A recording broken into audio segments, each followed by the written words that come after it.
The horrors persist, and so do I. Today, I wanted to try something a little different.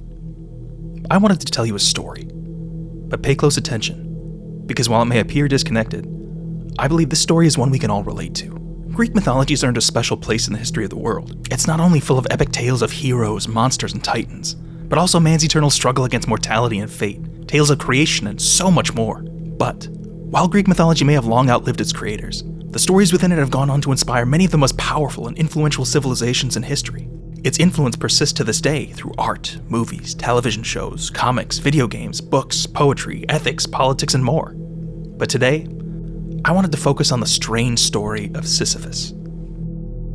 Sisyphus was the first king of Ephyria, now known as Corinth, and as told by Homer, he was a cunning and crafty man. Though he helped his kingdom prosper, his cruelty knew no bounds, and he angered both man and god alike. When guests entered his kingdom, he would murder them and steal their things. He plotted to kill his brother and steal his throne, and seduced his niece to participate in the assassination, which eventually led to her murdering their own children. However, despite his obvious cruelty and malice towards his fellow men, he might have been spared his eventual fate had he not garnered the ire of Zeus and the other gods of Olympus. One day, Zeus spotted a beautiful nymph named Aegina bathing on the banks of a river. The lecherous old god that he was, he desired to have her for himself. So, as he so often did, Zeus turned himself into an eagle and kidnapped her. Aegina's father was a river god named Sisyphus, and upon learning of his daughter's kidnapping, he desperately searched for her far and wide. Zeus did not care. And as he flew through the lands, he happened to fly by Sisyphus' kingdom. Sisyphus saw Zeus and did nothing to hamper him, for he knew of the power and pettiness of the gods of Olympus, but he did not forget what he had seen. Sisyphus arrived soon after, desperately seeking news of his daughter and the eagle that had taken her. Sisyphus sought to use what he had learned to his advantage, so Sisyphus made the god a deal. He would provide Sisyphus with the direction Zeus had taken his daughter, but in return, the river god would need to furnish his palace with an ever-flowing spring. The river god agreed and followed in the direction Sisyphus had pointed him, and eventually he found Zeus and his daughter. But this was only the prelude to our tale. When Zeus found out he had been betrayed by the mortal king Sisyphus, he was outraged. How dare a mortal betray the king of the gods like that? Did he not know his place? So Zeus ordered Thanatos, the personification of death, to capture Sisyphus and chain him in the depths of Tartarus, so that he could never cause Zeus or any of the other gods such trouble again. Thanatos did as he was bade and stole Sisyphus away deep within the underworld. However, Sisyphus was cunning. As he was about to be eternally chained, he came up with a plan. He tricked Thanatos into shackling himself in his stead, trapping the god of death in the underworld, thus allowing Sisyphus to escape. But this caused chaos among both gods and men, for with death chained in the underworld, no mortal could die. Sacrifices to the gods could not be made. Great battles erupted in chaos as no one fell, and the old, the sick, and the suffering lingered on as they could not find serenity without death. This angered all the gods, but none more so than Ares, the god of war. Ares grew furious. With death chained away, war held no meaning, and battles grew boring. So Ares raced to the underworld and freed Thanatos, allowing mortals to once again perish. But the crafty king's tale did not end there. Thanatos had much to catch up on before he could take his vengeance upon the cunning king. So knowing he could not escape death on his own, Sisyphus came up with a plan. He told his wife, "If you love me, you will throw my naked corpse into the middle of the public square," an action that was widely considered a dishonorable burial. So when Thanatos finally returned and took the king's life, Sisyphus' wife did as he asked, and threw his corpse into the town square. However, when Sisyphus arrived in the underworld on the shores of the river Styx, he complained to Persephone, the queen of the underworld, telling her that his wife had disrespected his memory and legacy, that he could never rest within the afterlife without the proper burial he deserved. He wished to return to the surface to get the burial he wanted so dearly, and to reconcile with his wife. So moved by his sincerity, Persephone agreed to Sisyphus' request. He could return to the land of the living to give his body a proper burial, on the condition that when this was done, he'd return to Tartarus and cause no more problems. But Sisyphus had no intention of returning. He instead fled to cheat death and the gods once again. But this was the final straw. Enraged that a mortal would dare humiliate them again, they sent Hermes, the messenger god, to capture and forcibly drag Sisyphus back to the underworld, where Hades had come up with a special punishment for him. Sisyphus' punishment would be to roll a huge boulder up a steep hill in Tartarus.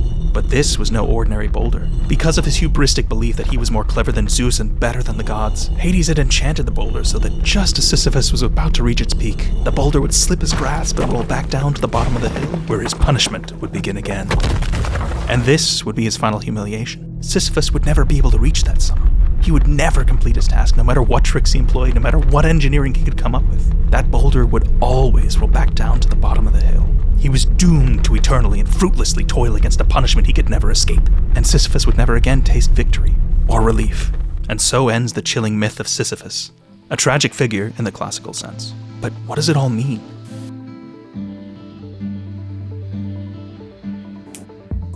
If we take it at face value, its meaning is fairly clear. It's a catchy story, but also a threat. Like the tales of Prometheus and Atlas, it warns mortals against rebelling against the gods. It's a tale less about the tragic hero and more about the punishment. Today it has been canonized even more through its morphing into the modern phrase Sisyphean task, which literally means a never-ending task that cannot be completed. But there's more to the story. We no longer worship the gods of Olympus. We have nothing to fear from them. So why does its relevance persist? As I examined the story, I became fascinated with the mindset of Sisyphus. Why would he never give up? Obviously it's a myth, but if he knew he would never reach the top with that boulder, or complete his task, why keep going at all? Was he simply forced to? Was there some impossible hope given to him by Hades and Zeus that should he finally complete his task he would be freed? Or was it simply his hubristic desire to prove his superiority to the gods a third and final time? Was that enough to keep him going for decades, for centuries and millennia of torment? Or was it something else entirely? A little disclaimer, this line of thinking can get a little dark, but I do think that the plight of Sisyphus is one that we all face, whether we recognize it or not. The truth of the matter is that we have not committed heinous crimes against mankind or the gods. At least most of us haven't. Yet it feels like we face that same eternal punishment all the same, and it's not hard to understand why we feel that way. Every morning we wake up early to go to work. We work long hours for people that treat us like animals, or go to school that teaches us to conform to how future employers want us to behave. We have to take care of children, pets, and family members, and our own physical and mental well-being. We have to pay for rent and mortgages in order to keep a roof over our heads. We have to pay for over-processed, unhealthy foods that make us sick. We have to pay exorbitant prices for utilities to cook the food we need to survive and heat for our shelters, for transportation fueled by fossil fuels that also make us sick before we can even get to our horrible jobs. We have to pay for overpriced, low-quality healthcare, and then pay more when the insurance company denies our claims for the very thing we were paying them for in the first place. And that's before we get into the existential threats like climate change, the threat of AI job replacement and theft of our work and identity, of greedy corporations trying to deliver shareholder value at the expense of everyone else, of wealth inequality that steals any opportunity to build a buffer, of the gutting of healthcare and social services and the disgusting inconsistencies in our justice system. We must deal with all of this while the vast majority of us don't even earn enough to support our most basic necessities, let alone the small creature comforts that keep us sane. It can feel like all of our hard work, all of our time and effort to better our lives means nothing. It can feel like we're in a prison, all while the gods above us take everything from us and demand more, while they live in unfettered bliss and face no consequences for the vileness of their actions. And the worst part is, we can't opt out. We are born into this. We're trapped. In the darkness of these moments, it can all feel pointless, and our inner voice may ask, why keep pushing? Why continue struggling and suffering if there's no chance of escape? Some people end their thoughts there, giving into nihilism and darkness. But that's not good enough, because I believe that the story of Sisyphus is not about nihilism. It's really a story of hope. Do not go gentle into that good night. Even if it feels like we're trapped within this cycle of punishment and pain, there's something more that most of us don't see, and I'm not alone in this line of thinking. I'm actually 80 years too late. Albert Camus was a philosopher who wrote an essay back in 1942 entitled The Myth of Sisyphus. Full transparency, this essay is not for the faint of heart. It deals with some really dark themes of or unaliving oneself, among other things. In this essay, Camus sets out to discover if the realization of the meaninglessness and absurdity of life requires. He wanted to know why we should build our lives on a hope for a better tomorrow if we fundamentally knew that tomorrow would only bring us closer to death. He argued that there was a fundamental conflict between what we sought out of life, the universe and everything, and what we got. We all desperately crave order, reason, and a meaning for our suffering, yet it feels like all we get is structureless chaos. From this, he argued that we could conclude that the universe was unreasonable. Camus called this inherent contradiction the absurd, and he argued that trying to logically reconcile our desire for order while the universe delivered chaos was impossible. So what are we supposed to do? Do we give up? Hell no. This impossible paradox, what he called living with the absurd, is something we all have to do. But we have to go further too. We have to revolt against the inherent hopelessness that exists within it. Camus said that in order to survive the maddening contradiction, some people turn towards faith and religion to escape their despair, while others turn to philosophy to elevate reason and obscure it. But he also argued that these coping mechanisms were ultimately unhelpful and still left us trapped. Instead, he believed that we must embrace the absurd. We must embrace all that the unreasonable world and universe had to offer, and to live with the knowledge that while we could never escape it, we could ultimately still find happiness. Camus ended his essay where we began, examining the plight of Sisyphus. Sisyphus was trapped. He had no choice but to complete his divine punishment and roll that boulder up that hill, and he knew it. He also knew that he would never be able to reach the top, that his task was ultimately futile. However, that knowledge didn't stop him. It freed him. Camus' point was that Sisyphus' knowledge of the futility of his task was not enough. His embrace of his fate made him the true absurd hero. That was ultimately how Sisyphus could find strength and happiness in his life, or afterlife. Maybe he found joy in the shape of the rocks he passed on his route, or a cool spot where he might be able to temporarily rest away from the heat of Tartarus. These were the moments that ultimately gave him happiness, and what he looked forward to the most on his journey every day. If we are Sisyphus,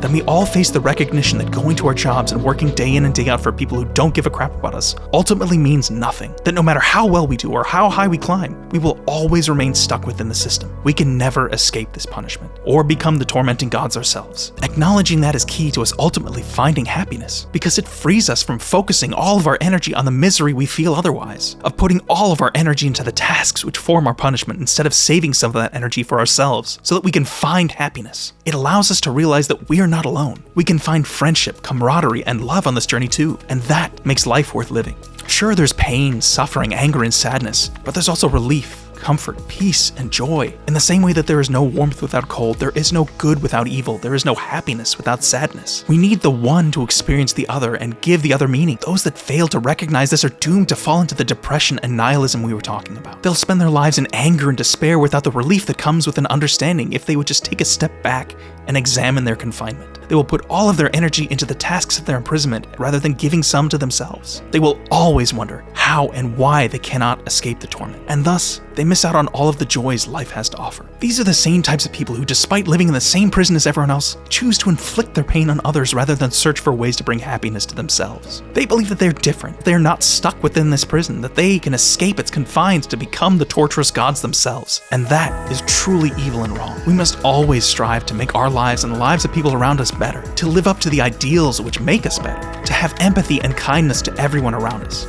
So I set out to discover why Sisyphus never gave up, and I realized that he knew his escape was impossible, but by embracing that fact, he found beauty and happiness all the same. So in a way, he could find the relief they tried to take away from him. And in doing so, he escaped the punishment of the gods, while humiliating them one final time. Now, I have to confess, when I set out to make this video, I didn't expect it to get this deep. I just had a really cool Lego set I wanted to build and felt a similarity existed between our unending daily grind at work and the punishment of Sisyphus. I truly had no idea of the rabbit hole it would take me down, but I'm glad it did.